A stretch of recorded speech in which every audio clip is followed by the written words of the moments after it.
मामुन आज्ञा तमे कुनी रथरा करछ ताले ए रथ ऊपर किछि क्वेश्चन करबी तमे कहि परबो ठीक अछि तबे कुह रथ यात्रा केबे पालन करा जाय आषाढ़ मास शुक्ल पक्ष द्वितीया तिथि रे रथ यात्रा रो अन्य नाम कोन घोष यात्रा प्रभु श्री जगन्नाथଙ୍କ रथर नाम कोन नंदी घोष प्रभु श्री बलभद्रଙ୍କ रथर नाम कोन तालध्वज मां सुभद्राଙ୍କ रथर नाम देवदलना महाप्रभु जगन्नाथଙ୍କ रथर सारथीଙ୍କ नाम कोन नारद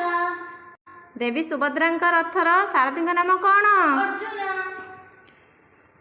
रथ यात्रा पई रथ काम केबे ठारु आरंभ हुए अक्षय तृतीया ठारु श्री जगन्नाथଙ୍କ रथरे लागिथिबा दौड़ीर नाम कोन शंखचूड़ बलभद्रଙ୍କ रथर सारथीଙ୍କ नाम कोन मता तेबे आपण समस्तଙ୍କ ପାଇଁ गोटे प्रश्न अछि से प्रश्नटी होछि नंदी घोष रथर रक्षक किए कमेंट जानिथिले निश्चय कमेंट आंसर देबे आम प्रिय ठाकुरଙ୍କ ପାଇଁ like comment share and subscribe कर देबे रहउछि नमस्कार।